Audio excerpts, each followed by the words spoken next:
Hello and welcome to WarrenThornton.com.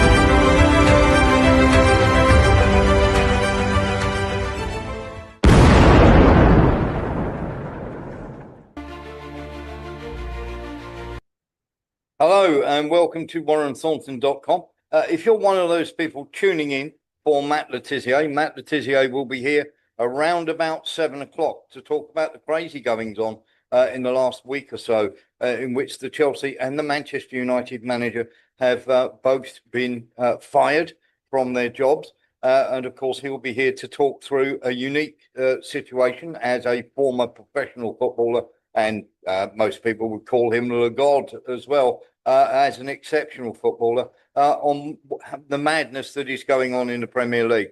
Most people think this is just a geopolitical show, but news is news. And very simply, that is newsworthy.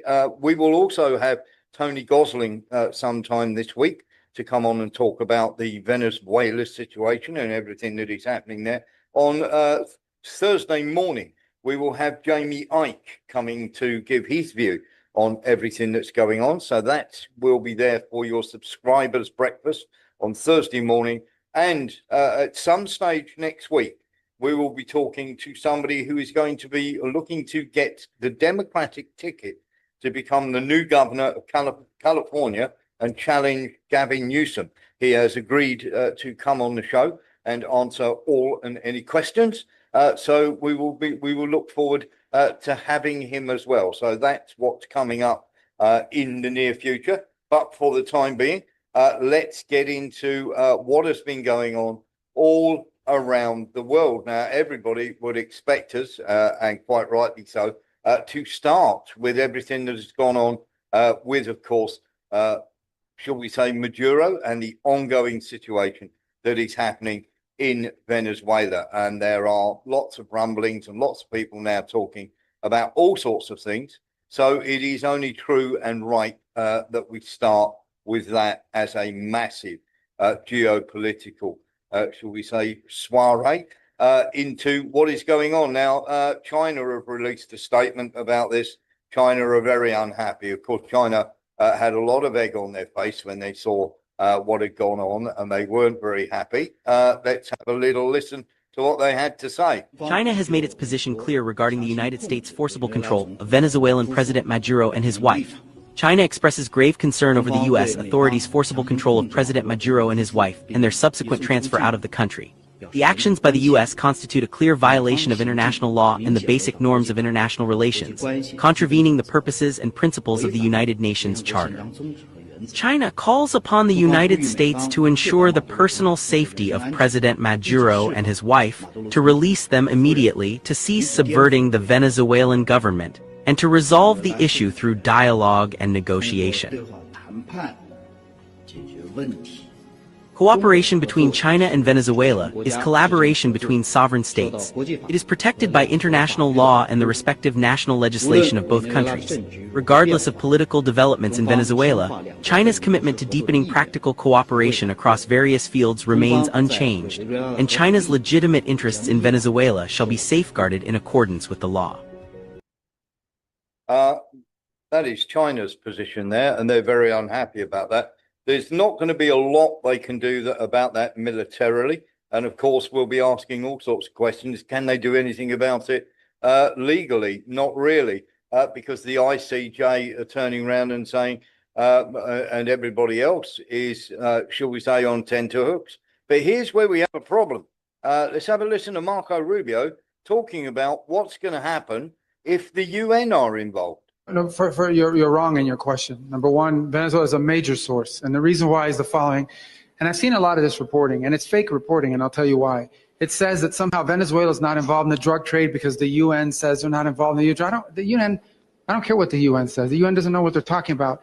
Maduro is indicted by a grand jury in the Southern District of New York. That means the Southern District of New York presented the evidence to a grand jury, and a grand jury indicted him. And then a superseding indictment came out that was unsealed about a year and a half ago that specifically detailed Maduro's actions. So number one, let there be no doubt, Nicolas Maduro is an indicted drug trafficker in the United States, and he's a fugitive of American justice.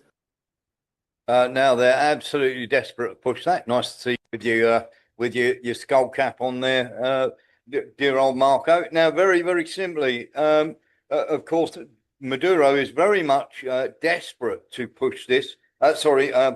Rubio is very much desperate to push this because there is starting to be an enormous amount of pushback on the fact that, of course, Maduro is not, of course, anything to do with it. Not anything to do with drug trafficking, and people saying that Maduro appeared in court today, and he has been arraigned for March the 15th, I believe it is, but certainly in the middle of March, they have literally made for the court date.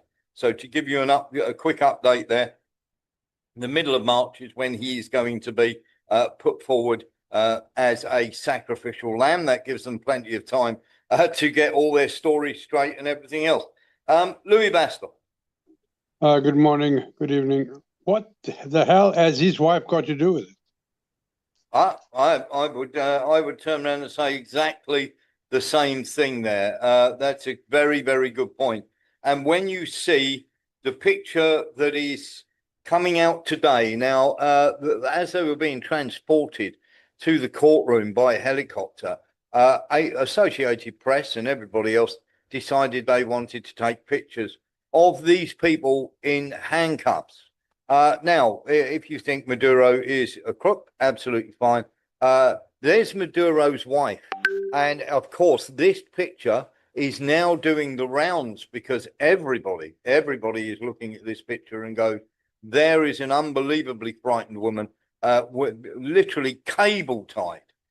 Is this really necessary to be doing this and parading them around like this? It does seem to me quite incredible. There was a couple of people with their hand up there. Eric Jones had his hand up first, I think, and then Lee Williams, and then Louis Bastos. Eric Jones. My opinion, it's a very slippery slope when the end justifies the means when it comes to law. When you start saying the rule of law, well, we can excuse that because he's a bad guy. Well, let's just stop, excuse me, but let's just stop Putin from going in and snatching Keir Starmer and saying, look, MI6 was behind this bullshit. We can prove it. And we're trying him right now. Yeah. And of course, this picture doesn't help, Eric. I mean, the picture is literally being flashed around the world. And rather than having the impact that it's supposed to have, everybody is saying is, look at that poor frightened old woman. And that is, I mean, you can't, if you look at that picture there, you'll get the Trump supporters or people who are very pro-Trump going, oh, you know, they've got him and everything else. Everybody else that isn't rabidly pro-Trump is looking at that picture and going, what's going on here? Look at that poor frightened old woman. And of course, that is a picture that's now being flashed around the world. So I think you're probably right in the fact that what we're seeing here, of course, Trump now has to come up with these charges. Now, the problem that we have with this is, can the rest of the world now turn around and go, well, we can arrest anyone, say that they're doing this, and then turn around and say, okay, we'll do something else with them. Louis Bastos will be in a second. Lee Williams, then Louis Bastos. Lee. A quick one. Has he got his own lawyers representing him? And why would he still be in prison for something that he didn't commit? Sorry, I missed that. You'll have to speak up. Sorry, I said, one, has he got his own lawyers representing him? That's one. And secondly, would it be a case that he's actually not guilty, and it's going to be a form or a time that he's going to be in prison or withheld? Yeah. I mean, you're right on that case. You know, the Well, solicitors. it's military law. Sorry, Alexander. When they say well, at the moment, it's all under military law. Yeah. So it's not gonna work out the way we would think it in Civvy Street. No. This is a massive military operation that's been running for what, nearly 8 years now. Yeah, but the trouble that they have with this, Alexander, is they now, because they're saying it's a criminal matter and are arresting him for criminal reasons, then they have to have the criminal law that is available in America available to them. That's where where it falls down. When it stops being a military operation and it starts being criminal charges, if it's criminal charges, it's no longer a military matter. That's the crossover. Yeah, okay. Let's see where we go from there. I think we've got a couple of people who've got their hands up as well. Sean Murphy. Well, on the face of it, Warren, it appears that it can't be a military operation because they were arrested by the DEA. And in fact, the guys, the arrestees in that picture, the arresters in that picture were actually wearing flashes that said DEA. So Yeah. it must be a civil case. So he must be liable. They can't put it in front of a military tribunal when he wasn't arrested by the military. He was arrested by the DEA, who went in with the military by the look of it. Yeah, exactly that. And what we've got here is a major problem because the legal ramifications of this are all over the show. And of course, we'll get deeper into that. Louis Bastos. The issue here is simple. They will plant evidence that doesn't exist against Maduro, and that's it. These guys are all the same, DEA, CIA, they're all the same, FBI. They will plant evidence like they do to normal people in the street, dumping a bit of marijuana or cocaine in the car and say, oh, look what I found. It's going to be, this guy is cooked unless the world sorts it out, because this is what America does. America does this all the time. Yeah, and it's going to be, shall we say, something that is not going to go away. You're absolutely right. And of course, there are many, many legal ramifications here because, of course, they use the military to go in and capture them. And of course, they can. There are certain things they can do under the law that, of course, will upset everybody left, right, and centre. How can I put this? In a poll recently in America, just in the last 24 hours, when they turned around and said, was Trump right to grab hold of Maduro and spirit him out of the country, 57% of the people in America are against this. That's a huge number. I mean, you'd really want, even when there was weapons of mass destruction, there was only about 10% of the people going, hang on a minute, are we sure? Most of America was, yeah, come on, let's do this. Nillis and then Louis Bastos again. Nillis. Yeah, well, America's just steaming. Louis is right. America's just steamrolling its way through the justice system again. It's a bit ironic that Maduro's got the same lawyers as Julian Assange had, and his case was totally illegal as well. And it was. Even the CIA had planned to assassinate him when he was in the Ecuadorian embassy. Yeah, and I mean, there's an old saying, Nillis, isn't there? You don't go to a tailor you don't go to a tailor when the State Department can fit you up. Yeah, and as somebody else pointed out, I think it was during Obama's time, they did exactly the same to President Aristide of Haiti. They kidnapped him, and he was spirited away. I can't remember what happened to him. Yes. He was the actual priest who was the president of Haiti, and he went up against the Clintons, who sort of run that country and have charge of all its gold because it's a large producer of gold, Haiti, although people don't realize it.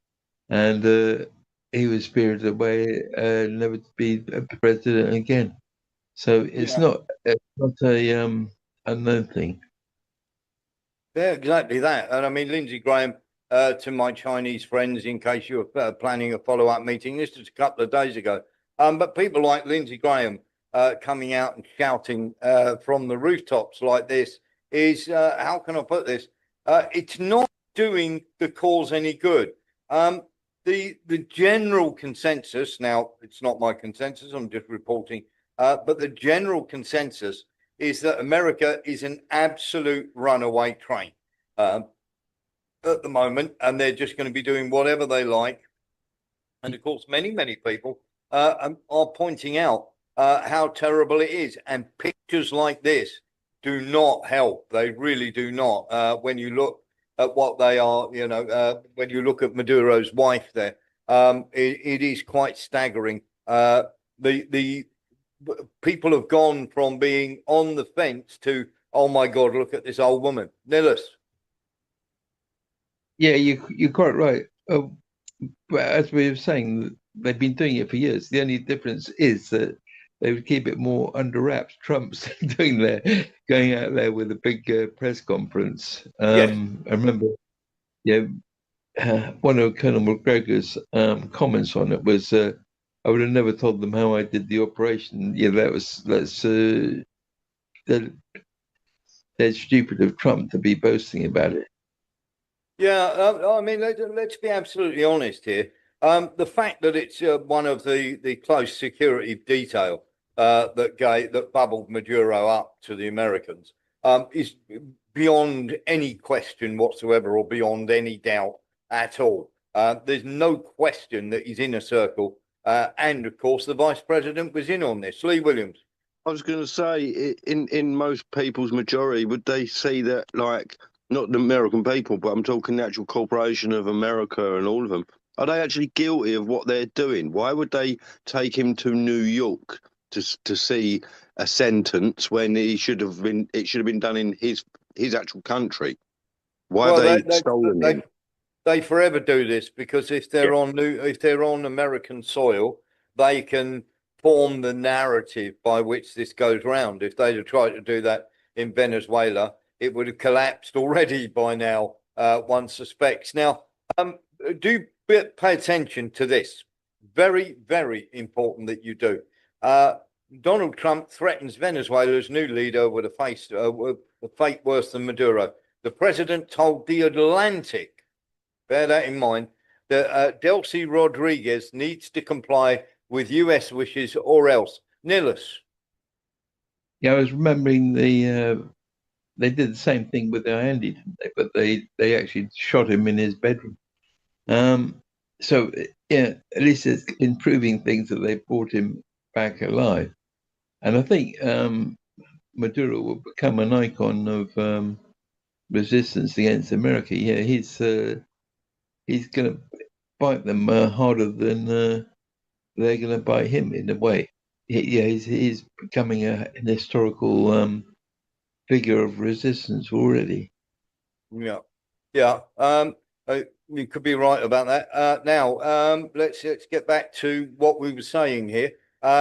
There is very much something that you need to pay attention to here. So going back to this for a minute, The Atlantic are writing this. Go and do your homework on The Atlantic, please, and you will come up with some stuff that will very much shock you when it comes to that actual publication.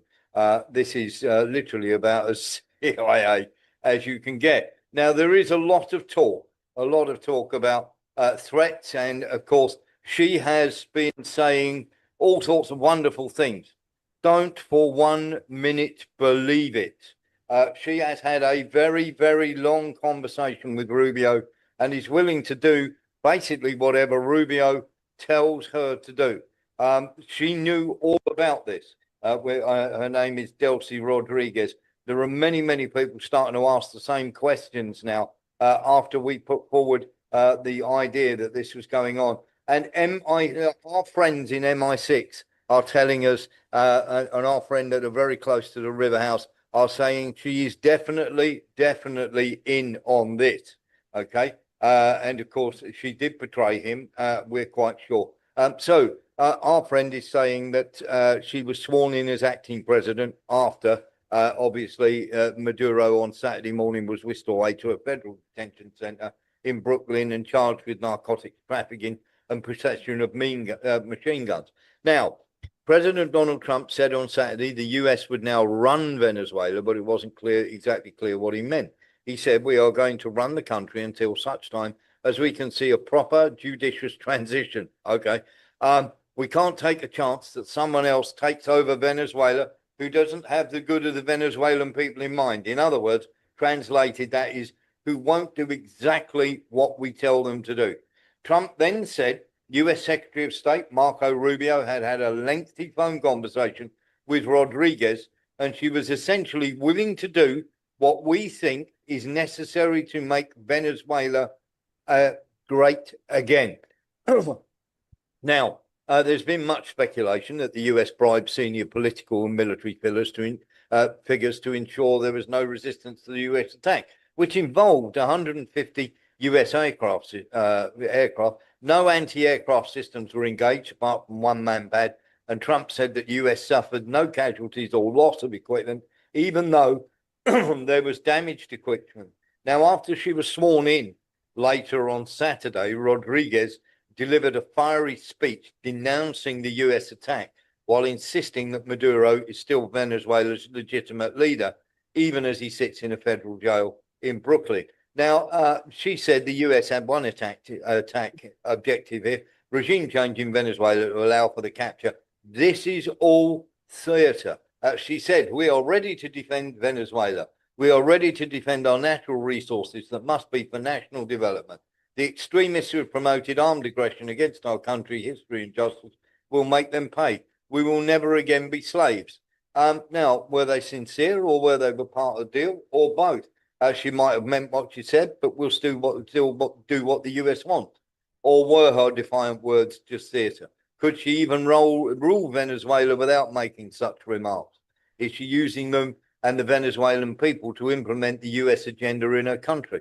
Is the Trump administration nervous that did she mean what she said and can't be counted on? She did indeed make a deal with the US, at least in the interim. Now, very simply, Washington appears open to a scenario that might have been politically unthinkable, working with Maduro regime, particularly the vice president, Delcy Rodriguez, and her brother Jorge Rodriguez to stabilize and administer and reorient Venezuela.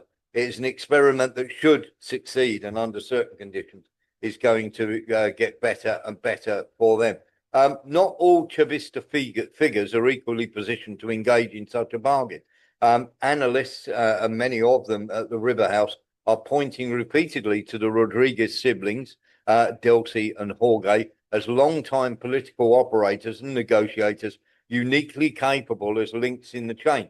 Now, the Rodriguez network retains influence over key elements of the security apparatus, intelligence services, and judicial system. That control is essential not only to enforce any agreement with Washington, but also to reassure regime insiders that cooperation with the US will not lead to prosecution, purge, or seizures of their property. In other words, the status quo will remain the same. Here's the problem is that the back-channel talks were already underway. And of course, it added that the purges in the Venezuelan government can soon be expected to make the deal work. In return for leaving them in power, the US is demanding ending oil shipments to Cuba, halting cocaine trafficking routes, curbing Iranian and Russian access, and opening Venezuela's energy sector companies to the US companies. All of this can be achieved without dismantling the regime's internal power structure. In fact, they would only likely enrich those who control the transition. Whether privatization of the oil industry erodes living conditions, even with the lifting of US sanctions, is key. The indignity of the people when they find out the nation has been subjugated to the US could also be crucial. Now, the most delicate challenge, we are being told by our source on the River House, is the Chavissimo, as they are calling it, cannot openly present itself as an American proxy without fracturing its base. Instead, they have to believe that the leadership would reframe cooperation as a pragmatic partnership undertaken to prevent chaos, avoid foreign occupation, and protect national sovereignty under new conditions. And in fact, yesterday, Rodriguez changed her tune. We invite the US government to collaborate with us on an agenda of cooperation orientated towards shared development within the framework of international law to strengthen lasting community coexistence. Totally different from her speech 24 hours ago. And our region deserves peace and dialogue, not war. It is a done deal. Rodriguez maybe will hold up her end of the bargain. But Trump on Sunday, of course, issued an explicit and thuggish threat saying if she doesn't do right, she's going to pay a very, very big price, bigger than Maduro. Now, our people in the River House have said that secret meetings have already taken place and that the UAE mediated between the US and Rodriguez, a 56-year-old oil industry lawyer and current Minister of Petroleum, which could help US companies back into the country. Now, we are being told this by our people on the River House. There was a meeting in Doha, some 7,500 miles away, and officials were busy discussing the future of Venezuela without Nicolas Maduro. A senior member of the UAE royal family was acting as a bridge between her and Donald Trump while the US president was building an armada to pressure the Venezuelan leader to surrender. Maduro had no part in the secret meetings. It was Delcy Rodriguez and her brother Jorge who were in the talks. Now, it is very, very simply, as far as we are concerned, 100% that this is now, and we were asking about this before, we are 100% certain of our facts, of everything that we have just told you about this. Lee Williams. I was going to say, I trust this 100%. On Fox News, they said that the new city name is called Zion or something. Is that going to, what? I'm joking, obviously, but yeah. Next in there. It's very, very straightforward here. This deal was already done in Doha. We are turning around and telling you that the UAE had a massive part to play in this, in doing this transition, and that not only her, but her brother were part of this as well. And this was already an agreed deal to be put in place once they grabbed Maduro. So the vice president and her brother organized this along with the US, and they are up to this in their neck. We're getting this from our MI6 source who knows that those meetings took place in Doha. Sean Murphy. Well, on the face of it then, Warren, this would certainly, the only thing you can call this is actually a coup. Yeah, exactly that. It's an overthrow. Very simply, the Rodriguez and their cronies have basically overthrown Maduro, and the Americans have facilitated it. They had 100%. The very simply, they wanted to do the overthrow. I would imagine when you look on offshore bank accounts, you will see that not only are, shall we say, people inside his inner circle rich, you will also find that they are rich as well, beyond their wildest dreams. You are talking well over the 50 million. 50 million was the price that was put on Maduro's head. But our sources are telling us that it's upwards of 250 million that has changed, that will have changed hands. And of course, that money will have been put in offshore accounts. We are talking about 250 million to buy a government is absolutely chicken feed. And if you look, here's the reserves, or the 303 billion barrels of proven oil reserves. That's 17 to anywhere between 17 and 19% of the world's total crude oil. So when we start talking about all this sort of stuff, so we are claiming right here, Mark Onza. I think myself, Warren, I think there's more to it than just oil. I think what they've tried to do is prevent a currency revaluation with Bolivia, because Yep. as a lot of people on here listening all know, there's Yep. Venezuela, along with Vietnam, along with Iraq, are supposedly having some sort of currency revaluation at some point. And I think that's what's happened, is prevented that from happening. Yeah, well, most of the silver's left the country. Nicholas. Yeah, somebody was saying even if America sold the entire Venezuelan reserve of 303 billion barrels of oil, it would still only cover 1/3 of its debt for the bankers.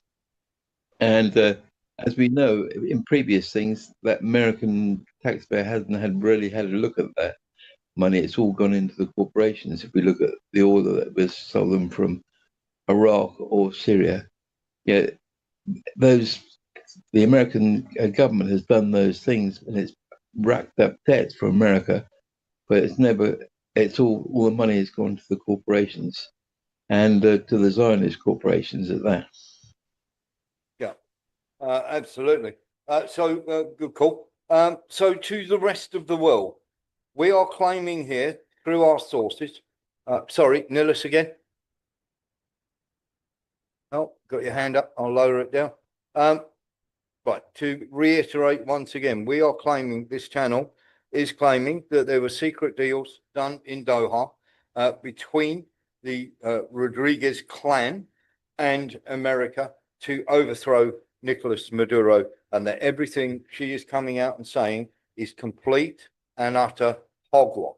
And of course, everybody hopefully will get an idea about what is going on now. Once again, we are out front with this. So I don't think there's anybody out there saying it at the moment. We are saying this, that this has taken place, and this is something, of course, that we are going to keep talking about, and we're going to keep pushing forward on this. Now, it's very, very simple here. When you look on the left here, here is Maduro on the left. And here is a gentleman called Hernandez on the right. Hernandez was sentenced to federal prison last year for taking millions of dollars in bribes from drug traffickers so that they could move what they described as mountains of cocaine through Honduras to the United States. His release came days after a presidential election in Honduras, in which Trump has backed the conservative National Party candidate over his liberal opponent. The latest vote count showed both candidates. Now, it has been proven that gentleman trafficked over 400 tons of cocaine. He has been released by the Trump administration. Nicholas should be okay now. He should be back online. Very, very simply, it is quite staggering that, of course, this is going on. And of course, while this is all going on, Lee Williams, very quickly. Very quickly, I was just going to say, this ain't nothing to do with the fact, like Afghanistan with heroin as one example. From America, is this going to be another source? Well, it seems like Air America, doesn't it? All over again. Nicholas.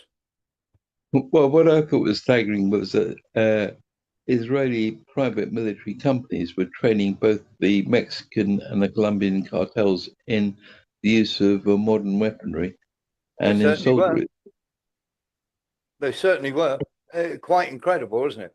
When you sort of look at it and you go, ooh, this is not a good thing. And it really isn't. It really isn't. And there are many people out there that are talking. Very quickly, Nicholas.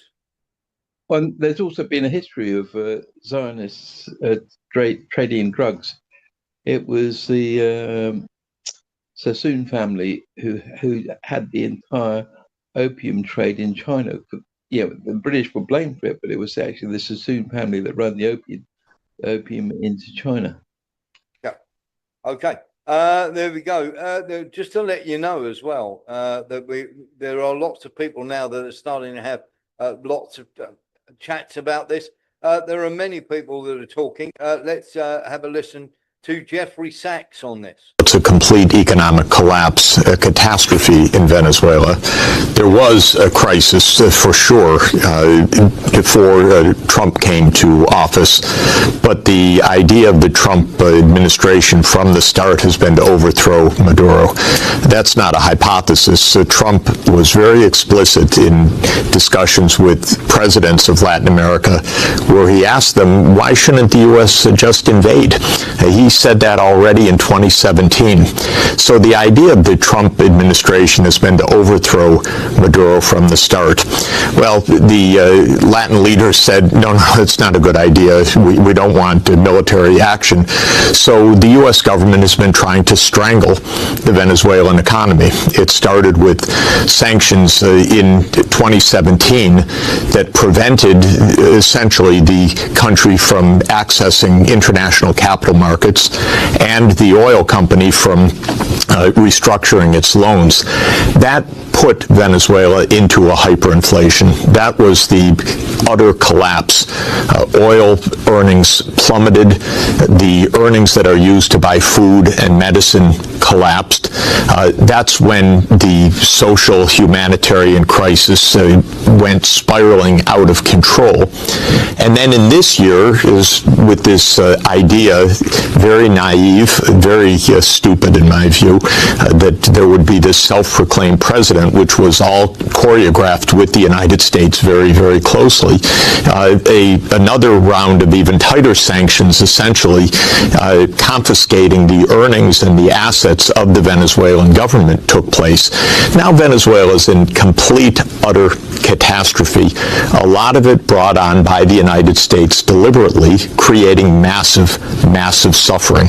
We know there's hunger. We know there's incredible shortage of medical supplies. We can only imagine, because we won't know really until the dust settles and careful studies are done, how much excess mortality there is. But surely in a context like this is a catastrophe largely created by the U.S. because, as was said earlier, this is an all or nothing strategy. What the U.S., what Trump just doesn't understand, and what Bolton of course, never agrees to, is the idea of negotiations. This is an attempt at an overthrow. It's very crude, it's not working, and it's very cruel because it's punishing 30 million people. This is pure bullying. It is completely against international law. It creates havoc. It's hard enough to achieve economic progress, but when the U.S. is using its political power to break other countries, the results absolutely can be devastating. And we see it in Venezuela that it was the kick that pushed Venezuela into this catastrophic spiraling decline and hyperinflation. It's always blamed in our press on Maduro, but people don't even look and understand how the U.S. has the instruments of sanctions, blocking access to financial markets, pushing enterprises into default, blocking trade, confiscating the assets owned by the Venezuelan government precisely and with the design of creating this kind of crisis, because the idea is if the pain is enough in the thinking of people like Bolton, then there will be a military overthrow. So they're trying to create absolute disaster. Well, what's so stupid about these American policies, these neocon policies, is they do create disaster, but they don't achieve even the political goals of these nasty people like Bolton. It's not as if they're effective and nasty. They're completely ineffective and totally nasty at the same time. But Congress, in our country, nobody looks. It's unbelievable that you have this basically one-man show of Trump doing damage, rampaging around the world. There's no oversight at all. And in the international institutions like the IMF, the Inter-American Development Bank, people are scared to even say the truth that this bully of the United States, especially with the kind of president we have right now, no one wants to speak the obvious facts of how much damage is being done, how many lives are being lost, how much suffering is being created, how many refugees are being created deliberately. So that's Jeffrey Sachs's point of view on this. And of course, it is hard with people like this beside Donald Trump to actually disagree with him. And the oil companies are going to go in and rebuild their system. They're going to spend billions of dollars, and they're going to take the oil out of the ground, and we're taking back what they stole. Remember, they stole our property. It was the greatest theft in the history of America. Nobody has ever stolen our property like they have. They took our oil away from us. They took the infrastructure away. And all that infrastructure is rotted and decayed. And the oil companies are going to go in and rebuild it. We're not going to spend very much money at all, if anything. But the oil companies are going to go, we're going to take our oil back. Now, of course, that is simply not true. Of course, you've only got to go and have a look at everything that was spoken about this in the first place. And of course, Lindsey Graham has been having his say as well. Could have done it. And as to this commander-in-chief, he did something people talked about doing. You just wait for Cuba. Cuba is a communist dictatorship that's killed priests and nuns. They've preyed on their own people. Their days are numbered. We're going to wake up one day, I hope in 26, in our backyard, we're going to have allies in these countries doing business with America, not narco-terrorist dictators killing Americans. This is a big frigging day. And everybody in the world is thinking differently than they were just a few days ago because of what you did. Could you get your tongue any further up there? Would be my thoughts on that. There's somebody else has a thought on this. Have a little look at Nillis. Well, I was just remembering of the CIA recommendations to the Contras in Nicaragua. They were saying kill priests and nuns, teachers, doctors, and any health workers, including midwives. They've got to be limited because we've got to undermine the government, and that's the way we do it. Yeah, absolutely right. Eric Jones. Yeah, for those that don't live in America, I've got to deal with the consequences of this stuff. And if they're not all forgetting, China holds a bunch of our debt. And angering someone that's when the debt is really coming due, like very, very soon, is not a bright thing to do at all, because they can call us on that debt and do whatever. So yeah, you're absolutely right. And while we're on the subject, somebody has a different viewpoint of this, and I've got to say, the gentleman who put this together, bravo, sir, bravo. Have a listen. In a stunning late-night operation, I had some friends of mine execute a raid on my neighbor Tom's house. He put up quite a fight, but we got through, and he's in custody. I haven't liked what he's been doing over there for a while now, so I've decided to run his house myself. He leaves his Christmas lights up too long. He never trims his avocado tree that hangs over my fence, and I believe he's running fentanyl out of there. I can't prove the last one, but it makes sense. I've seen him speak Spanish. I got rid of the wife as well. I didn't really have a problem with her, but we did do a 4th of July block party, and she brought empanadas, so better safe than sorry. I've got them at a Residence Inn a couple towns over. I've been using his home as my own little man cave. Pretty great. It turns out he has a fantastic wine cellar that I have tapped into extensively. Anyway, I'll be running his home until a time when I can have a safe, proper, and judicious turnover to some other guy. Which probably won't be happening soon. And just a heads up, I plan to take over some other neighbors' homes as well. Phil, across the street, has a pretty cool car I'd like to be in charge of. And Alex, who lives catty corner from me, has a wife who's a yoga instructor. Be taking that one soon. Again, doing it for the good of the neighborhood, so stay tuned. There we are. Quite superb. Well done, sir. It pretty much sums up where we are, I'm afraid. And of course, we're going to get loads of that. Now, you remember the other day I did a US intervention for you. Somebody else has done one as well, just for Latin America. Have a look.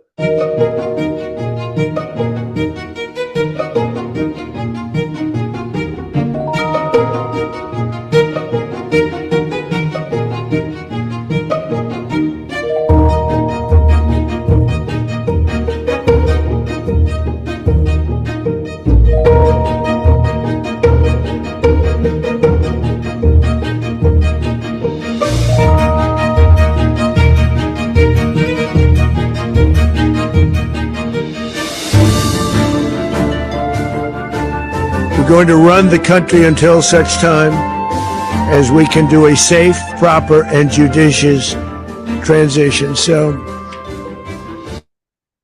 and of course, for the Panama one, I was there. It is quite incredible when you look at that list. And of course, we only did it up to 1980. They've gone a bit further on that. And of course, when you look at everything that's coming out of it. Now, what we are going to play you is the Special Forces took part in this. But when we're talking about the war on drugs, it is quite incredible not to have a look at this and listen to this. This is from the Chris Hedges show, but I think it's an important thing to have a listen to. They're given drugs by the military. It leads to addictions. When you write about Levine, you write by 2008 he was smoking crack on a daily basis and regularly ingested MDMA, smoked crystal, methamphetamine, snorted powder, heroin, and had even taken to inserting speedballs, a dangerous mixture of heroin and cocaine, into his rectum in a dissolvable capsule to get a quicker and more powerful high. The drugs and alcohol, I mean, the amount that these people ingest, of course, is kind of staggering, and we'll talk about the drug dealing later, but talk about how pervasive that was and the culpability of the military in kind of kickstarting these habits. The military prescribes special operators dextroamphetamine as a matter of course, commonly known as Adderall. It is an amphetamine that allows you to stay awake for long periods of time and to tolerate sleeplessness that some of these missions require. It also has the effect, whether incidental or not, of increasing aggression and suppressing empathy. In Levine's case, he specifically cited the prescription he had been given to Adderall as precipitating his drug issues, which is a common sort of gateway or path towards the abuse of harder substances. He started crushing and snorting his Adderall, taking double the dose that was given to him, and then pretty soon he graduated to just using cocaine and smoking crack cocaine. And then his drug use and dependency deteriorated from there. More generally in the community, there's a ton of drinking. I mean, alcoholism is a major factor of life in the Special Forces, and it's not to be puritanical or to be judgmental of these people. I mean, a lot of people in our country struggle with substance abuse. It's actually one of the most salient aspects of American society. But I think that there's a sense in which it becomes necessary in order to cope with the pressures of a job like being an operator on Delta Force. The need to numb the pain and grief that comes from participating in this type of violence, and also, in readjusting or trying to readjust to civilian life, because a lot of them are almost literally addicted to adrenaline and need a stimulation at all times. I mean, a lot of these guys, their psychological makeup is such that they're constantly in need of stimulation, and they really don't like to be bored. And so those are traits, all of which are traits that are conducive to drug use. And I think those are some of the reasons why you've seen such widespread prevalence of drug use in the Green Berets and in the Airborne Corps, all at Fort Bragg, to a degree that you don't see elsewhere in the U.S. military. I mean, the amount of heroin that was coming into the Fort Bragg area, there was a small airport near Fort Bragg that you write about, was kind of staggering. I mean, just massive amounts. And much of it was funneled through not just former members of Special Forces units, but active members of Special Forces units. Mm-hmm. Yeah, that airport, the Rayford Drop Zone, or that PK Air Park, it's sometimes called, that's a privately owned business. And if I told a lie about them being involved in that institution, that facility being involved in international drug trafficking, they could turn around and sue me for defamation really quickly.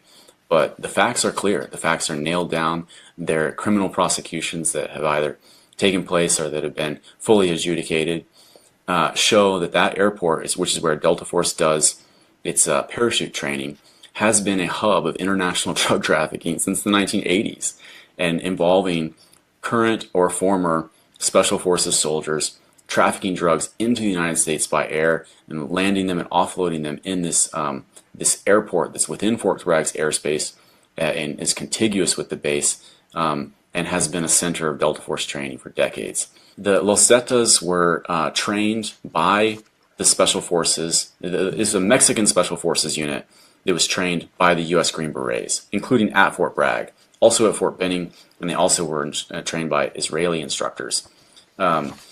And they were meant to be in the mold of the Green Berets. They were meant to be the Mexican Green Berets.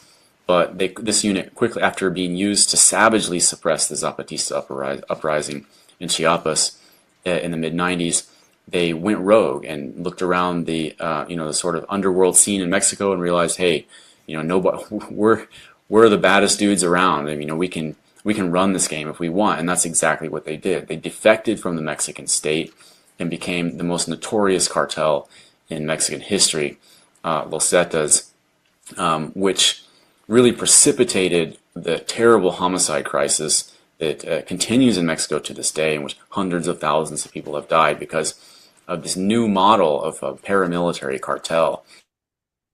There we are, Nillis. Yeah, I've heard that one of the reasons that American have so many bases all over the world was to facilitate drugs trafficking. I don't know if that's certainly happened. Certainly happened plenty in the Vietnam War, Nillis. Yeah, and also it was the West that supplied ISIS with these drugs that made them very aggressive and made them they could fight for 48 hours onwards. It made them so aggressive that in some cases they would rip out their victims' hearts and eat them. Yeah, that's not a normal thing. Yeah. Let's be absolutely honest here. The use of drugs in the military has been happening since the 1940s.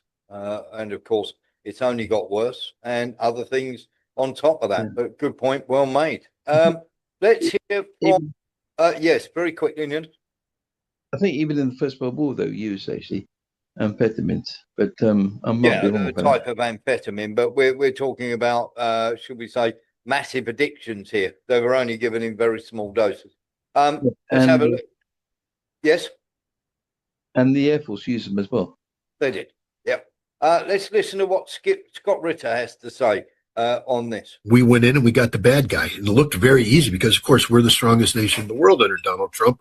And we don't want to dig into how this was so easy, how the CIA probably paid hundreds of millions of dollars directly or indirectly to the political elite, including the military and security forces of Venezuela, to step aside and let us do this staged event.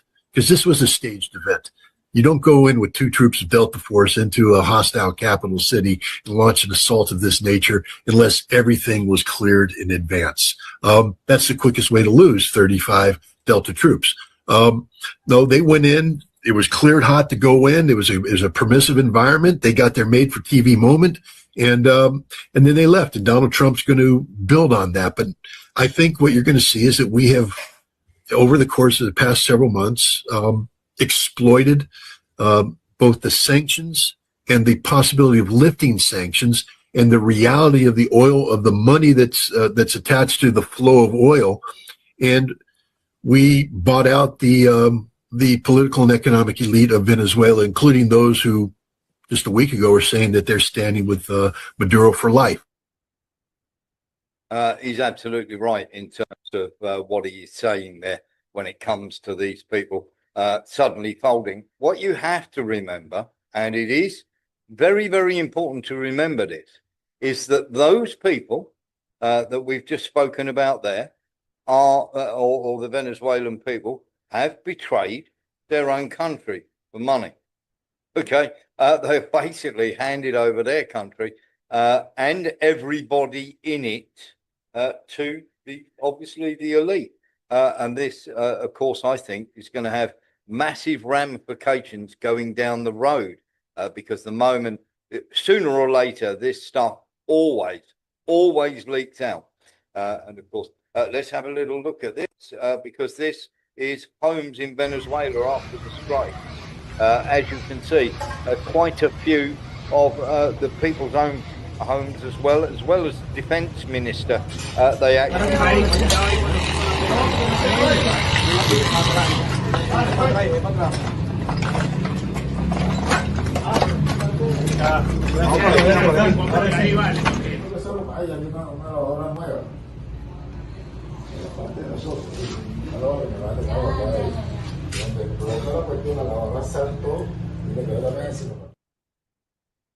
And of course, our hearts go out to all the people who have lost their lives. You know, if you're in the military, you accept part of that, but of course, there are many, many people who are not in the military that are going to be in a problem there. This has come past, and of course, we have to say that this is it is amusing, scary, and very tragic at the same time. We have had to listen to a lot. Threats, pressure, and condescending remarks, even from our closest allies for a generation, about wanting to take over another country and another people as if it was something you could buy and own that has no place anywhere. We shoulder our responsibility in the world, and it is not us who will seek out conflict.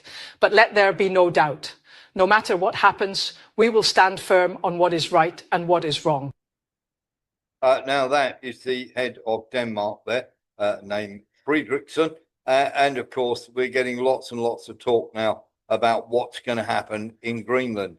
And of course, she has made various statements telling Trump to back off of Greenland. It's not going to happen, sweetie. I've got to tell you this. If they decide they want to go in, what is Denmark going to do about it? That would, you have to sort of look at it where we do a deal with NATO and everybody else to go in. But if they want to go in, there is very little that Mette Frederiksen can do about this. And this is the problem you have when you allow this sort of thing to happen. And this is the problem with the coalitions, huge coalitions like NATO. Once one, should we say, group becomes more powerful than the other, and of course they're able to dictate terms, then of course you have a problem. If you let the wolf in the door, don't be surprised when he eats all your chickens. I'm sorry.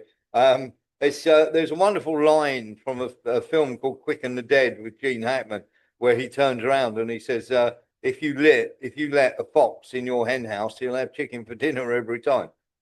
Yeah, I think they are just about learning that, or they should have learned that by now. There you go. Something else that we need to have a chat about as well. Apparently, this idiot has thrown stones and made threats at the home of J.D. Vance. Quite what this idiot thought he was doing, I don't know. And of course, shouting all sorts of things and everything else. He's now in custody. I don't know too much more about that situation at the moment. We'll keep you informed. But apparently, you have to ask, where were the security services? You should have been able to stop that sort of thing happening. I would have thought anybody that's approaching. But it just goes to show you can get at anyone if you really have got the time and you really want to go forward with it. Another little story while we're waiting for Matt Le Tissier. 20 kilos of gold has been stolen in Bonn from the Germans, as if the Germans didn't have enough problems. There has been a raid. Now, they actually, would you believe, they actually paid for their parking. Quite incredible. Actually paid for their parking when they stole this gold from, obviously. And of course, the Germans are running around trying to find out exactly where they are, you know, where this gold is now. But the fact that they actually paid for their own parking shows how confident these people were that they were going to get away with this. I did find that hugely amusing. And I thought, given the state of Germany at the moment, you might find that amusing too. Friedrich Merz, what are you doing? This is a guy who can't even look over after his own gold reserves. Quite staggering. Something else that is staggering as well. Well, let's give you a heads up on this. Dan Bongino, God bless America and all those who defended her. I'll see you on the other side. Dan Bongino has now finished working for the American government and apparently is going back to his podcast. There we are. Let's hope that something, should we say, that it all turns out well for him. And of course, he doesn't get too much stick from people who turn around and go, "Oh my God, how bad is that?" Donald Trump has also turned around and said that he does not believe that the attack on Putin's residence actually took place. Now, the problem is here, and this is how you know that Donald Trump has not been kept informed or briefed properly about this, because Donald Trump has come out and said he doesn't believe the attack actually took place on Putin's residence, that it's all nonsense. And of course, we know different. We do know different because we've seen the actual video of this, of the people actually handing this over to people and saying the nonsense that's going on there. Sean Murphy. Exactly a point I was going to make, Warren. We actually saw them hand over the microchip retrieved from one of the drones. So what has happened to that? Because Donald Trump certainly hasn't seen it, if that's what he's claiming. Or No, if he exactly has that. seen it, he's lying through his teeth. Yeah. He doesn't need to lie about it. So what happened to that once the American military got their hands on it? Spirited away, hidden in the basement of the Pentagon, no doubt. We will. We're just about to be joined by Matt Le Tissier. We'll just finish off this story, then we'll be right with you, Matt. Very, very simply, when people turn around and go, "Oh well, of course Donald Trump didn't know about this and everything else," he's been kept away from this story, obviously by the CIA, and of course we know full well that the evidence was handed over to the Americans. Very simply, there we go. There's the video of it, of the Russians actually handing over that drone attack microchip, that shows that the drone was actually on a pathway. So that shows you, when everybody's talking about the CIA being involved, it's obvious that they're not telling Trump, because there we go. There's the actual chip itself from inside the drone that was launched that proves that the track from the microchip was heading towards its residence. But have to say a massive good evening to Matt Le Tissier. Good evening, Matt. How are we? Good evening, Warren. I'm good. Thank you very much, mate. Fantastic. Well, we're going to have a little break from geopolitics for a little while here, because Matt is joining us, and he's joining us on the live show, of course. And of course, there may be people want to ask you questions, Matt. But we're going to be talking about, for the next half an hour or so, we're going to be talking about the sack race that is going on. Matt, the lunacy of this, I needed to talk to you about this as a professional footballer, because when you look at the league form and where both clubs were last year, Chelsea are about the same place. There's their current form and where they are. And Manchester United have improved dramatically. We've had both the managers now in the space of a week, Matt, leave the club either by mutual consent. I would say they were fired for having a go at the owners. What's your take on all of this? I mean, Maresca seems to, we're being told, has lost the dressing room, and Cole Palmer's not playing very well. Let's start with Chelsea first. Your thoughts on Chelsea, Maresca, and what's happened there with Todd Bowley? Yeah, I think you touched on it there, Warren. I think the biggest factor in all of these things are probably not managing up properly and falling out with people who are perhaps have a stronger position than you do at the football club. And I think that looks like what's happened with Maresca and Amorim. In Maresca's case, obviously, you know, Chelsea are the world club champions. You can point to that on his CV. Pretty impressive. I think it was if it's based on results, it's a really harsh sacking. But I don't think it is based on the results, because given the fact that they had to play all through those summer months, I don't think anyone could have expected them to mount a credible challenge for the Premier League this season. I think that was asking a bit too much of the players, quite frankly. So yeah, I think for me, The Maresca one is probably similar to Amorim in that he'd fallen out with people above him at the club. You know, something wasn't sitting right. Maybe didn't feel he was supported well enough. And when those relationships break down, it's really hard to keep managing the football club. Yeah, I mean, did you ever experience that time, in Southampton? I mean, obviously, we had Amorim come out and say, I'm there as a manager, you should respect that. I'm not there as a coach. But sometimes the manager's job isn't difficult. I mean, during your playing time, I mean, you had 10 guys who worked really hard. I would imagine the team talk was something along the lines of work hard, win the ball, defend properly, and give the ball to Matt. At some periods at the club, yes, it was like that under certain managers, but not all of them. And yeah, I mean, it was we had some quite turbulent times, I'd say, at Southampton, where we had 2 years in a row where we had a manager who just had one season and then was gone. In Dave Merrington in 1995, 96, I think it was, and then followed the following season by Graham Souness, who came for a season, and he was gone at the end of that season as well. We kind of stabilised a little bit, bringing Dave Jones in for about 2.5 years, but then it was like a succession of managers again. Stuart Gray for a handful of games, Glenn Hoddle came in for a year, and then Gordon Strachan came in, and then it was a few years of stability. So we've had turbulent times, and it's not great for players when the manager keeps constantly changing, to be honest. And I think football clubs are far too quick for me these days to be sacking the managers, and expect some kind of consistency amongst the playing squad. Yeah, absolutely. I mean, let's get into this chairman, director of football, manager type thing for a minute then, Matt, because is this chairman with ego? I mean, at the end of the day, it's their money and they get to make the decisions. But is it a bit of an ego thing? I mean, your manager's going to have a moan every now and again, isn't he? Well, yeah, I mean, this is the thing, very few people are actually managers these days. They're head coaches, and they are just responsible for coaching the first team and picking that squad. They're not, a lot of the time, they're not even responsible for the players that come into the football club. There's a director of football now at a lot of football clubs who will have probably the final say on what sort of players come in, and he will just hand them over to the manager.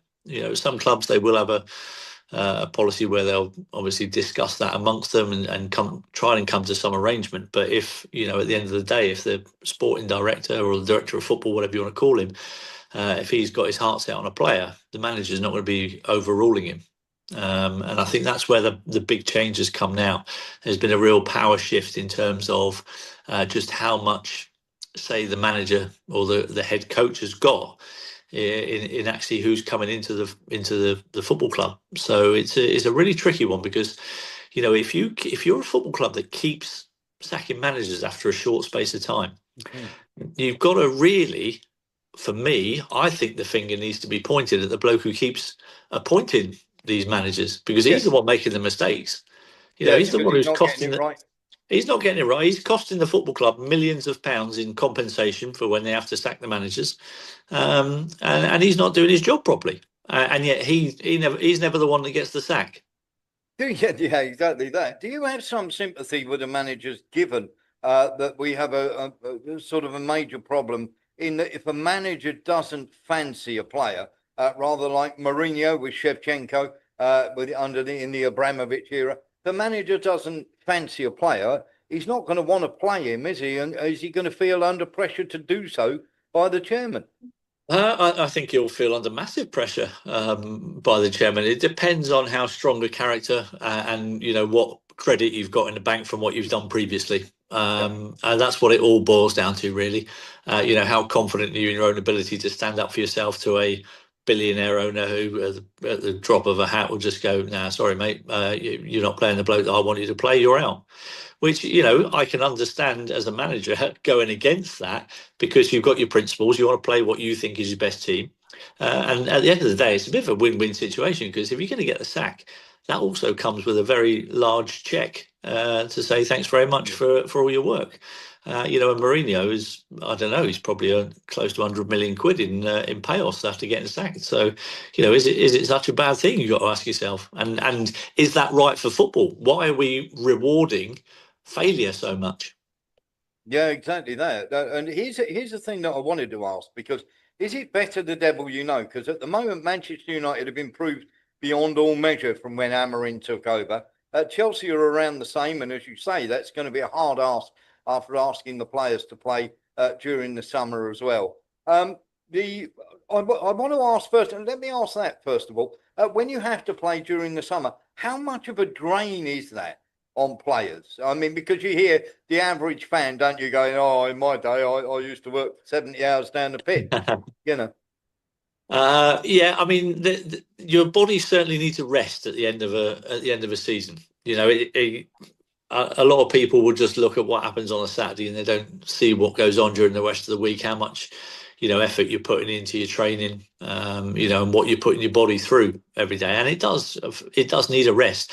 I was quite fortunate that I didn't go to any World Cups or European Championships, so I didn't have that experience of having like 6 weeks of still being on it mentally and physically to try and perform at the top level.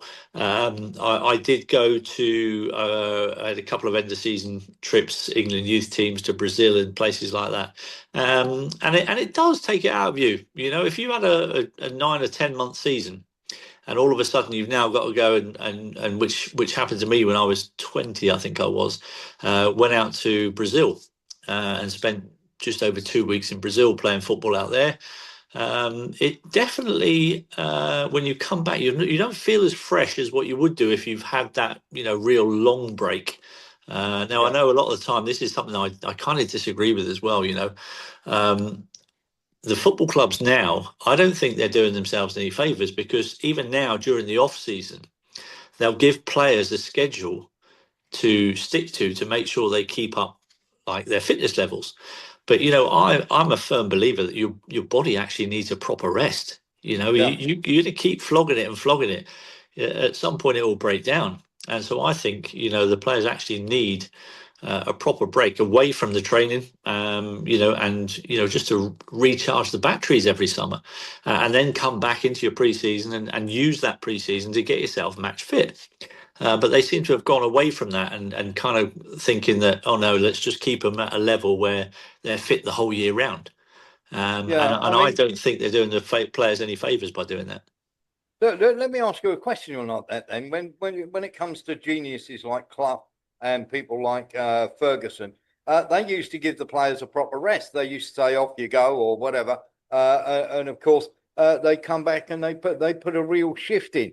Has sports science started to sort of mold people rather than have like you were considered to be a maverick player? George Best was considered to be a maverick player. Stan Bowles, people like that, who used to get a ball and they could do wonderful things with it. Are we going down the route of sort of physical automatons here?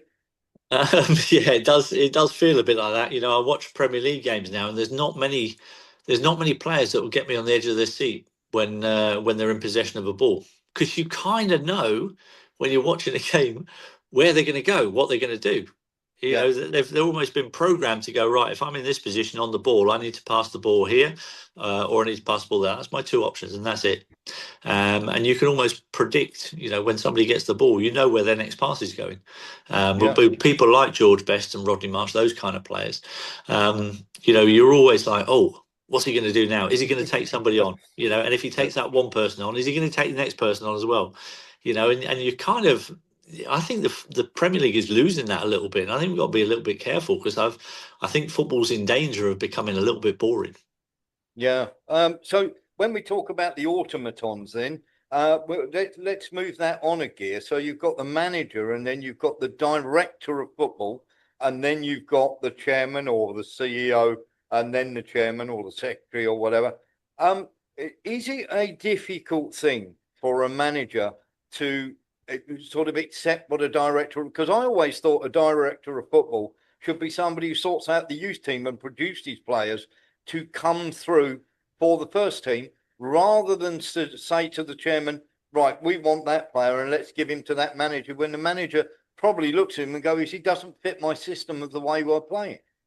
Yeah. No, there's absolutely that goes on. You know, I I had a conversation with somebody at Southampton Football Club at the end of last season, and they said, you know, we've got 9 centre backs at the football club, and every one of them is right-footed. And I was like, what? How have you not? How has recruitment not been able to get in somebody who can play left-sided centre back with a left foot? And it's just bonkers that that's been allowed to happen. That there's so many centre backs, and yet they all kick with the same foot. It just it unbalances the team, you know, and that's again, you know, that's something that the director of football, if he's looking at squads and things, you know, he has to do it. I feel the director of football has to do that in conjunction with the manager, and the manager has to be the one for me. If he's picking the team on a Saturday and picking the formation, choosing the tactics, he has to be the one really that says which players come in and out and have the final say. Yeah, just on that then, because we're looking at Jason Wilcox and maybe others as well. Does the director of football have too much say? I would say there are. It seems that there are some clubs where the director of football has too much say over the manager.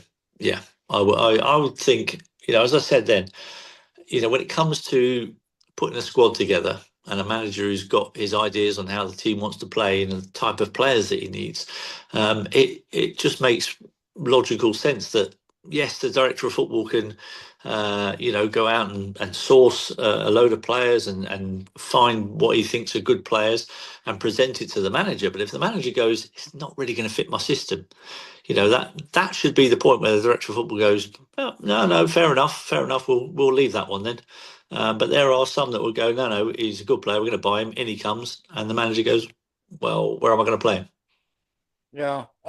Even though Amarin and Maresca maybe said something that, you know, has upset the chairman and everything else, and we saw that with we certainly saw it with Nottingham Forest when they got rid when the chairman got rid there. Is it better the devil you know? I mean, they were both making progress under this manager. They seem to be doing okay.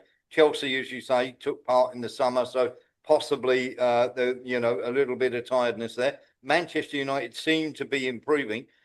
Were the I mean, these people who suddenly fire these coaches, it can all go horribly wrong in a very short space of time, can't it?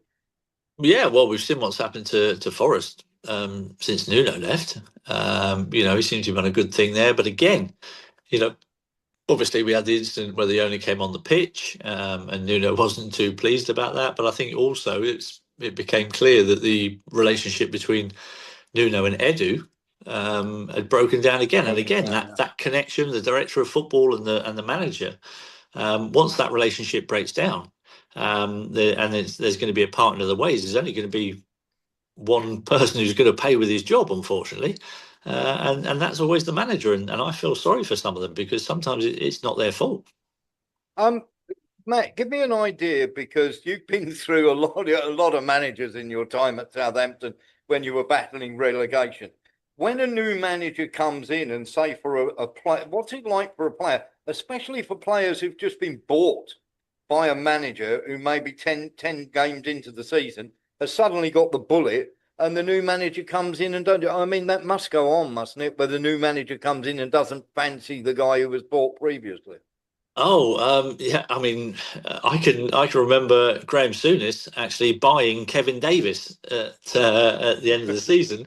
And by the time we started pre-season training, Graham Souness had left, and Kevin Davis was like, "Oh, okay, he's just bought me, and he's buggered off." Fortunately, Kev was a good player, and he got his place in the team on merit.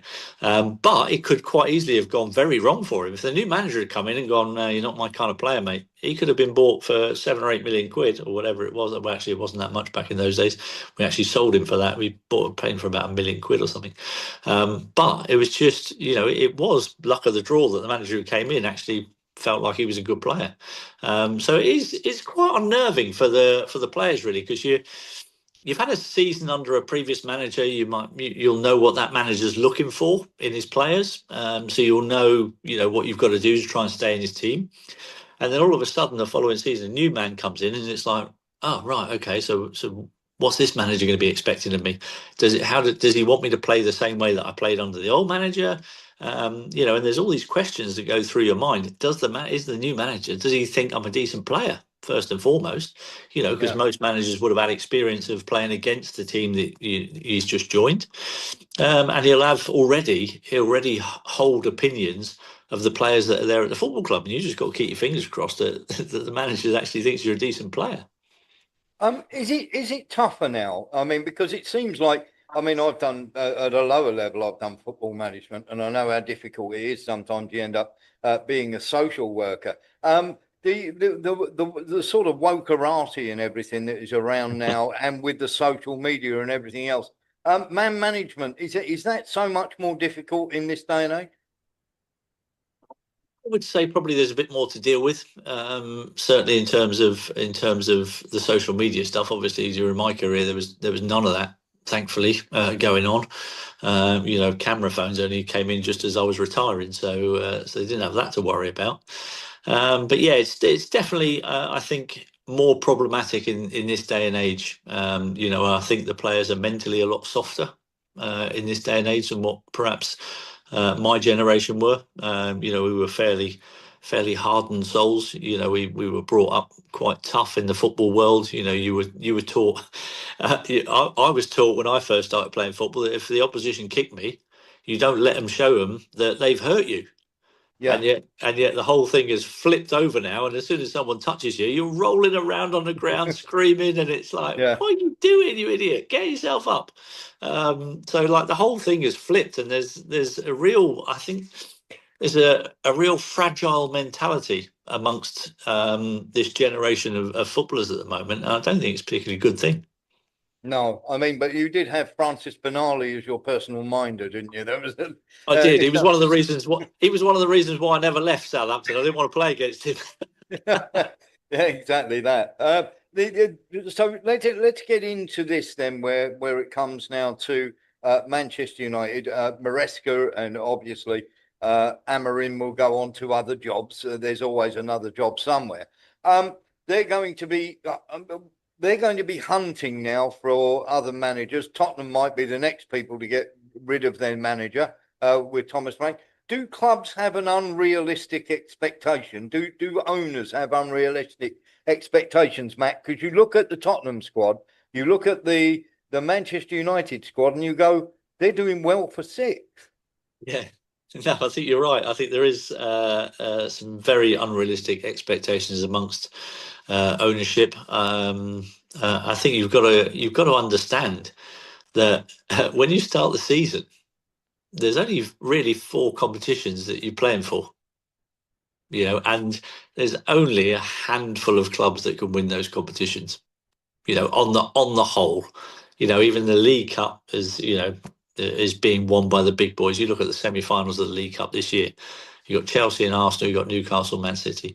Now that's a competition where the big boys always play weakened teams in that competition, pretty much most of the time. Yeah. And yet here we are in the semi-finals. They're still there, even with their weakened teams that they've played in previous rounds. So yeah, there is I think unrealistic expectations. You know, not every club can win every season. You know, and if you're one of those clubs who doesn't win a trophy but feels like you have to, and if you don't, you're going to sack the manager, then I think it's pretty unrealistic to expect that kind of success when the competition, you know, there's not just one bully in the playground. You know, there's a lot of clubs there with a lot of money, and they like to splash it around, and you know, these things have got to be shared around over the course of time. Yeah, absolutely. What I want to ask now is, they're going to be looking. There's no chance they could trade managers, is there? You don't think that one could go one way and one go the other way? You know what? I would not ever be surprised by anything that happens in the managerial merry-go-round. Honestly, some of the things I've seen go on. I mean, who would have thought that Vincent Kompany would get relegated with Burnley, and just a few weeks later be appointed the Bayern Munich manager? Yeah, just absolutely bizarre. You know, there is nothing more bonkers than that in the whole world. No, exactly that. And of course, Here's the other thing. Unless you throw in Russell Martin going to Rangers after what he did at our place in the Premier League. Yeah, that was quite staggering, wasn't it? Look, well, I suppose we have to ask while we're on the subject. Do you see the Celtic manager surviving long, and how long before they call Martin O'Neill? He's gone already. Has he gone? I didn't realise he'd gone. Yeah, he went a few hours ago. Oh, my God, that's me researching for the show and didn't keep my ear to the ground. That'd be a phone he went call a few hours ago. I'd expect Martin O'Neill's phone is ringing off the hook right now. So let me ask about another phone ringing off the hook. The Crystal Palace manager, one of those are going to try and snap the Palace manager up, aren't they? Because the Palace didn't invest. He's known to be not happy about that once again. But obviously the chairman hasn't sacked him. This is going to be the phone's going to be ringing off the hook, isn't it? Him.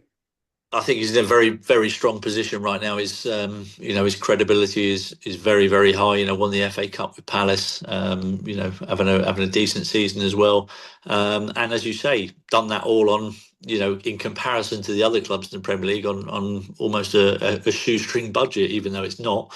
But I would imagine that his phone will be ringing off the hook. Any kind of big managerial positions at this moment in time that become available, I would say his name would be in the frame, because everybody knows that he's not going to renew his contract at the end of the season. Yeah, exactly that. Is there a danger though with this? I'm just asking. Sometimes managers go to bigger clubs, it doesn't work out. Graham Potter is a perfect example. Yep. No, absolutely. Is he better off where he is, or is the lure of that so big that he's going to go anywhere? I think it's really hard if you're an ambitious manager. It's really hard to turn down a job at a much bigger football club than you're at the moment. So even though even the manager might think, do you know what? I'm not sure it's really for me, but can I really? Will that? This is the thing that goes through their head. Will that offer ever come back round again? And their agent will be in their ears going, you've got to strike while the iron's hot. This offer may never come around again. And it's obviously the agent that's obviously going to get a load more money if he does go. It is very difficult for a manager to stick where he's at if he doesn't feel like he's going to get backed and can take them further on. Yeah, exactly that. SJ has asked a question. There are also more matches. Kickoff times are getting earlier at 12:30 on a Saturday, putting pressure on the player's body with little time to recover from the last match. Does that become a factor, Matt? I would say it's only become a fact. It would only become a factor if you train too much in between the games. So as a former professional footballer, I liked nothing more than playing on a Saturday, playing on a Tuesday or Wednesday, and then playing again the following Saturday. Because what it meant was we did very little training in between. Yeah. And I quite enjoyed that, because all my highlights were what I looked forward to was playing football matches. I didn't look forward to the fitness side of things. It was never my favourite part of the game. So if I'm playing Saturday, Wednesday, I'm happy as Larry. Do you know what? And that's just me. That's me just loving playing football, and not really concerning myself with the tactical side of things and having a whole week for a manager to work on a plan for a game, because I wasn't really part of that plan, because I kind of went out and did my own thing anyway. So I don't think everybody thinks like me. I think a lot of them are like a bit snowflakey and a bit worried about where they might pull their hamstring if they play 3 games in a week. Boo-hoo, get over it. That's what you paid the big money for. Yeah, absolutely. Louis Bastos has got a question for you. Louis? Are you there, Louis? Hi. I've watched too many games. Great footballer, great time. Thank you. I want a question about Aston Villa. What do you see the prospect of Aston Villa going through to the Champions League? Oh, blimey, I think they've got an incredible chance this season to be Champions League in top 4. The form that they're in at the moment is just quite incredible. I know they got a bit of a doing at Arsenal, but even in the first half of that game, they give Arsenal a bit of a game, and just fell apart a little bit second half, but they've bounced back with a win. And a fairly comfortable win against Forest. So I don't see there's any reason why Villa can't stay in the top four. I really don't. I think they've got a very good team. I think the strength in depth is the one thing that might go against them, and so they've got to keep their fingers crossed so they can keep their players fit. And you think Man City will, and Liverpool, Man City and Arsenal will maintain their form right through the season?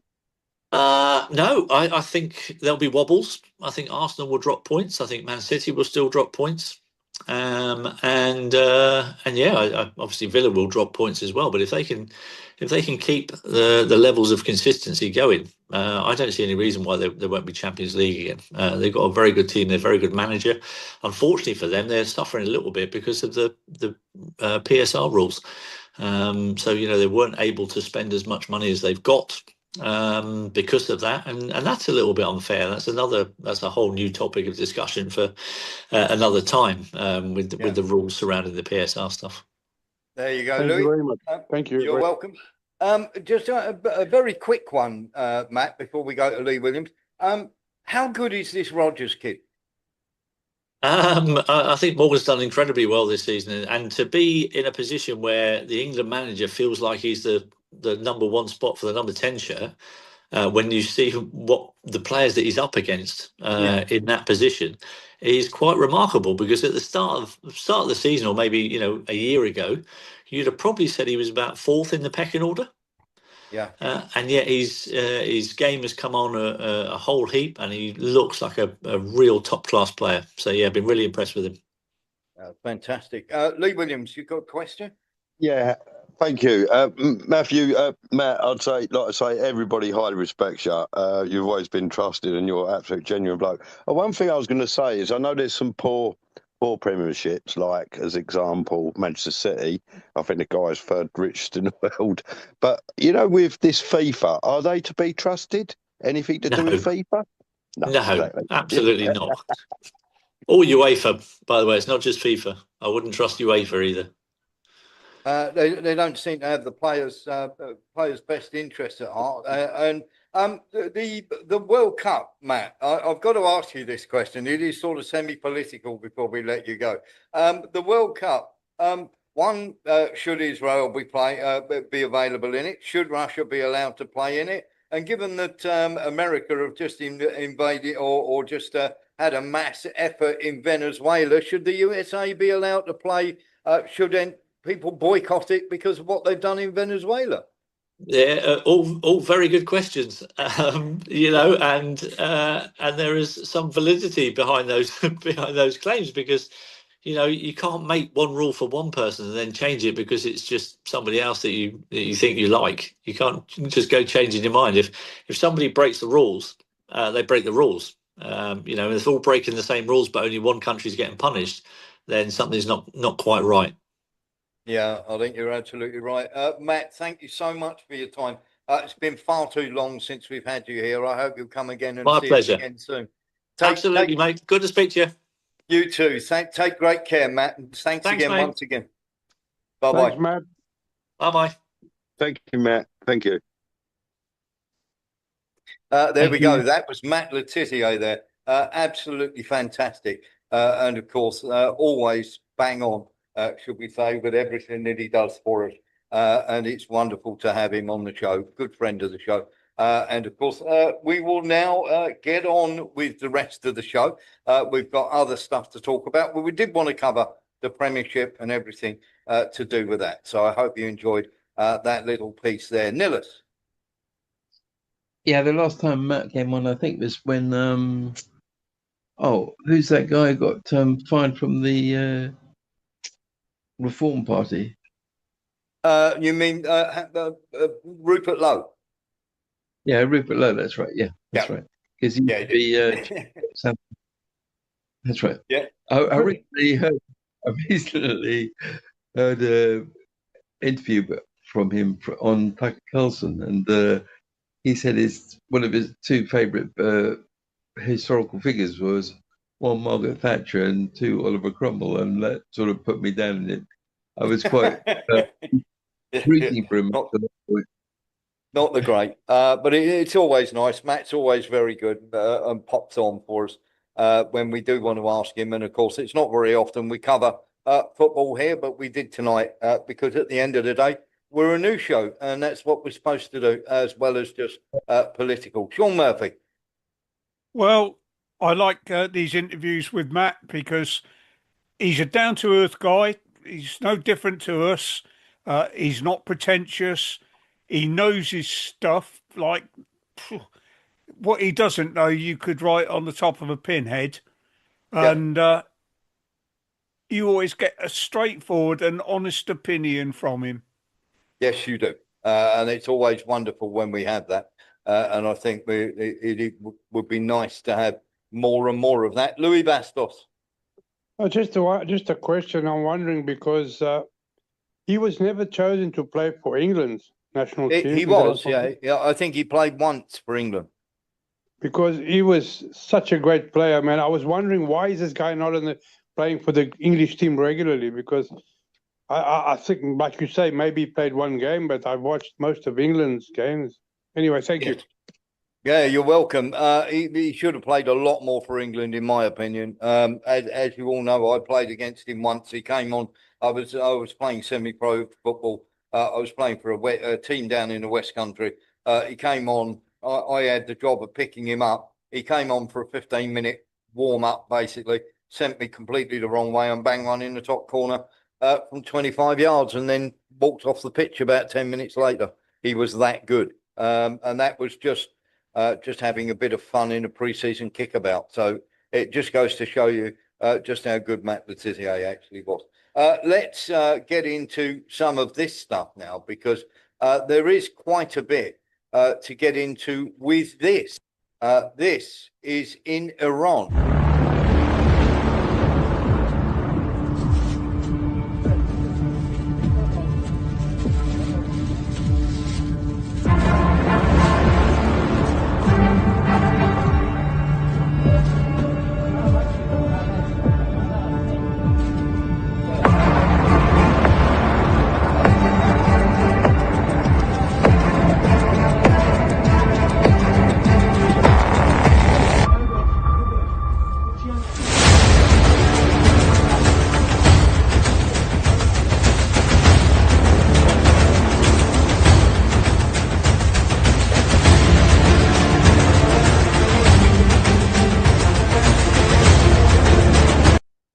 So the person arrested is of Israeli descent. He was part of the protesters. Let's have a little look at it. Sean Murphy. Well, obviously, Warren, he was a vampire hunter. That's his excuse. You note the silver bullets.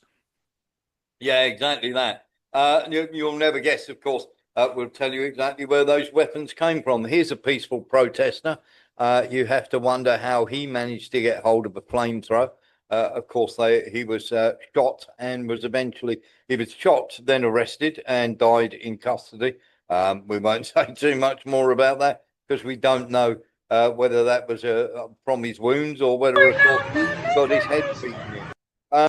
The thing is, protesters turning up with those sort of things is quite incredible. Same as protesters turning up with these.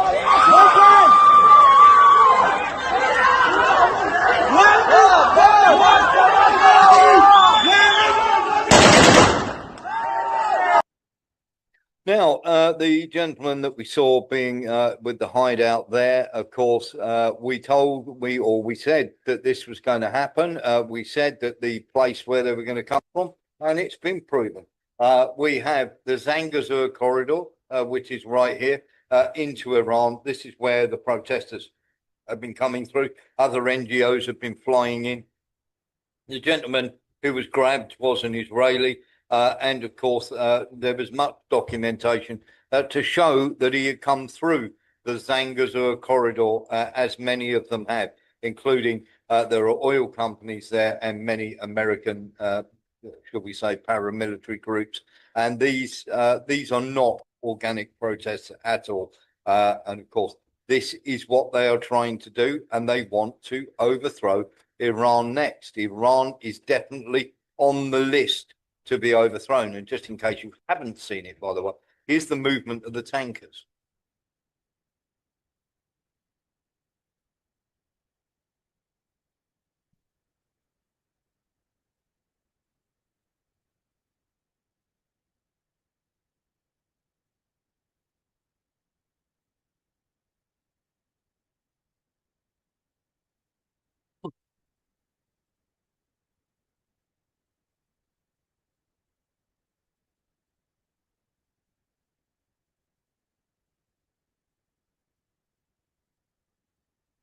And just to let you know that and this is definitely being lined up, the ex-Israeli Prime Minister, Naftali Bennett, has, of course, released this video on TikTok, where he decided he was going to turn one of these over, and literally saying it is Iran. Flip the hourglass with a caption, "The time has come," as though he is the person who decides whether or not America are going to go to war. Possibly is. The other thing, there is something I wanted to show in this because I think this is very, very important. I want to show you a video from an interview from 1969. And this is an interview with a young American soldier in Vietnam. Have a listen to what he's got to say. This is bang on in 1969, I might add. 69, a young American soldier in Vietnam was asked to send one message 50 years into the future, and he didn't hesitate to speak the truth. If you could send one message to Americans 50 years in the future, what would it be? Don't send your sons to finish what politicians start. Don't send your sons to finish what politicians start.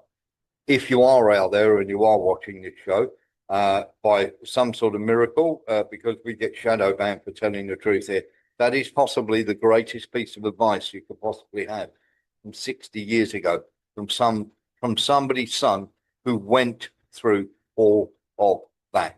Now, just to give you a heads up as well, when we're talking about Iran, we've shown you, or you should have seen by now, that the many tankers and everything else are finding their way to Great Britain and then flying on to the Middle East. This is definitely a goer. We think it will be within the next month or so, but of course it may be a little longer before they decide to have a full go at it. But it's certainly building up, and Israel are pushing very, very hard for them to launch again. And of course, on top of that, you know it's coming when you see this sort of headlines. Ayatollah Khamenei plans to do a bunk. This is not true, but this is the sort of thing they will try and put up to try and destabilize the situation, showing that he's got an exit route, he's going to leave, he's going to run away, blah, blah, blah. He's not going anywhere. But of course, once they start putting this stuff out, it's all part of the disinformation campaign to try and get, shall we say, people on side. Got to tell you, it's not going to work in Iran. Lee Williams. I was going to say, does Russia and China and the rest of them know that you know, the West are planning this, obviously? Yes, of course they do. Yeah. Mm. Absolutely. Okay. They're not going to be leaving anywhere. They've had plenty of more deliveries from the Russians. And of course, there are many, shall we say, stupid things going on, more deliveries and everything else that are going to get sorted out, should we say, to do with now. Most of you won't have seen this, by the way. But when we're talking about Israel being behind stuff and everything else, and we always talk about the links with Ukraine. Vic George, I sometimes mention Vic a lot because Vic sometimes goes on a rant about the Khazarian mafia and everything else. But he's right to do so because here you go. This is an Israeli rabbi with Kirill Budanov, who is the head of the SBU. Anybody thinks that neo-Nazis and Zionists don't work together, think again. They absolutely do. They are one and the same. They are all cut from the same cloth. Of course, my grateful thanks sometimes when Vic does have his rants, we put up with it because most of the time he's completely right. Let's have a little look at this because there is something that we need to talk about. and it's neo-Nazism. You may remember a certain journalist getting in trouble for exposing that this guy got a standing ovation in the Canadian Parliament. And of course, it turned out that he was a raging Nazi, and that indeed his son had given contributions to, should we say, those horrible people in Mark Rota, who was the head at the time, was the head of the Canadian Parliament, and he ended up resigning. Well, have a look who Zelensky has just appointed as his economic advisor and handshaker, economic advisor, my backside. One of the people we exposed as being a neo-Nazi sympathizer, Krista Freeland, who was the Deputy Prime Minister of Canada. She is now Zelensky, it's all in the pot together. She is now Zelensky's financial advisor. Boy, does he ever need that, or economic advisor. And of course, the fact that she has taken over that role tells you everything you should need to know. I mean, when we talk about neo-Nazis, there's no question whatsoever that he is, that she is absolutely terrible. Now, the choice is notable given Freeland's family background. Her grandfather was a guy called Mikhailo Choimak, who spent World War II working for German military intelligence as the editor of a Ukrainian newspaper that openly praised Hitler and promoted virulent anti-Semitism. After the war, Choimak and his family were accepted into Canada alongside thousands of other Ukrainian Nazi collaborators and former SS members. He later settled in Alberta, where he remained active in all their causes. Sean Murphy. Well, I should imagine she'll be getting hefty remuneration from Zelensky for showing him how to hide his ill-gotten gains, which will be about the long and short of it. It's not an economic advisor for the country. It will be an economic advisor for Zelensky, how to hide his money or how to spend such hidden funds. Yes, and when we talk about this, you're absolutely right, of course.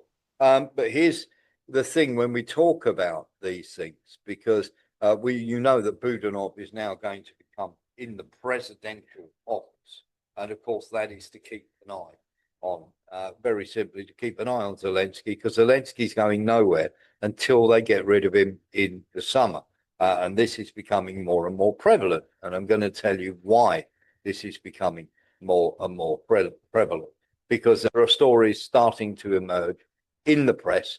This is Sersky, the longtime confidant and number two and top man as far as Zelensky is concerned, having his authority eroded. And there is a ridiculous story coming out about Sersky that, of course, they are saying that the Ukrainian army chief paid for his elderly father's treatment at one of the Russian clinics. In December, he transferred another 1,000 rubles for the treatment. In total, Sersky has already transferred 6,000 rubles to the Russian healthcare system for his father's treatment. Now, if you believe that Sersky would be stupid enough to do that and not do it elsewhere, this is quite clearly somebody putting the money in Sersky's account and transferring it to the Russian healthcare system by devious means to try and fit Sersky up here. This is Sersky being lined up to be replaced. We all know that Zaluzhny, Budanov, is, if you like, the USA, the CIA, and the EU's dream ticket. They are fast approaching outliving their usefulness. So just to let you know, when we talk about the neo-Nazis on this platform, when you look at Budanov and his close links to Israel, and also his very close links to the Azov battalion, and of course Zaluzhny, who is a committed neo-Nazi, we are heading more down the path of neo-Nazism than we are away from it. Just in case anybody was wondering, in case anybody had any ideas at all that things were going to get better in this war, think again, please. It is quite incredible that anybody would think that we're going to be okay, because we're not. This is being lined up for more of the same, not less. Just wanted to make that quite plain. If you are somebody out there that thinks, as Dee Ream would say, things can only get better. No, they can't. They can get far worse. Let's have a listen to what Orbán has to say. Többször mondtam már ezt önöknek, részt veszek az Európai Tanács ülésein. Az európai vezetők ülnek ott. Ott egy óriási változás történt. Ezek a tanácsülések átalakultak. Ezek haditanácsok. Haditanácsok. Háborúról döntenek. Most őket idézem, hogyan győzzünk, hogyan nyerjük meg a háborút, sorolhatnám tovább. Tehát megváltozott minden, arra kell számolnunk, hogy most már nem egyedül, de még mindig csak néhányan vagyunk olyan országok, amelyek a hadigazdaság, a hadikölcsön, a háborús, a hadviselés logikája helyett egy teljesen más stratégiát javaslunk az Európai Uniónak, illetve a saját magunk számára. Ez a béke, stabilitás, békekötés, békegazdaság. Legutóbb már 3-an voltunk, és szerintem leszünk még többen is. Nekem az a helyzetelemzésem, hogy egész Európában gyorsan növekednek a háborúpárti elittel szembeni társadalmi mozgalmak. Magyarországon ilyen azért nem növekszik, itt is van háborús mozgalom, csak nem a kormánnyal szemben, mert itt nem háborús elit van, hanem békepárti kormányzat. De egész Európában, ez a 26-os évnek egy fontos eleme lesz, meglepő erővel törnek majd föl a háborúpárti elittel szembeni társadalmi mozgalmak Nyugat-Európában. Önök is látták a számokat, a ukránok tegnap előtt jelentették be, hogy a katonai és biztonsági kiadások nélkül a következő 10 évre kérnek 800 milliárd eurót. Miközben európai gazdaság lejtmenetben van. Aki ezt kifizeti, tönkreteszi a saját népét. És az emberek nem szokták hagyni, hogy tönkretegyék őket. Tehát ennek előbb-utóbb valamilyen társadalmi mozgalomban meg kell jelennie Nyugat-Európában. Ennek látom a jeleit. There we are, Viktor Orbán speaking sense once again. Now that's almost to the end of the show. It's a little bit early tonight for a good reason. We are going to be showing you a bonus program after the end of the recording of this show. For subscribers, we're going to be playing you the interview between Larry Johnson and Scott Ritter. So just if you are aware, if you've enjoyed the show tonight, do come across to warrenthornton.com. Come and sign up, because obviously we carry on shows and we do lots of stuff outside of what you see on the normal social media, because of course we are probably the most shadow banned news show out there. The reason I would say come across and join, because there are many other articles and everything else, and of course we have bonuses and everything else, and also it's your platform for free speech. There are people on here who don't agree with me, but we can quite happily have a normal average discussion. Just to let you know that on the subscriber show, which is for subscribers only, on Thursday morning we'll be having Jamie Ike popping in to say hello. We will also have somebody who's running against Gavin Newsom for the Democrat Party. Literally, he's trying to win the Democrat nomination. And he is, of course, going to take on Gavin Newsom. He's coming to see us for an exclusive interview and talk to us about how he is going to tackle the problems that California are facing. And of course, you'll be able to ask him all the questions you like. If you're a subscriber of this show and we get a politician on here, you get to talk about what you want to. And of course, that's exactly what we always do. There is another little thing for you as well. We've got James Tweedy tomorrow, and we've got Tony Gosling at some stage this week as well, who will be talking about the Bilderbergs and also what's going on, shall we say, and the links between Venezuela and what's happening in Israel. Hopefully, with a bit of luck, you will carry on joining us. But as I say, for the time being, thank you very much for watching, and look after yourselves.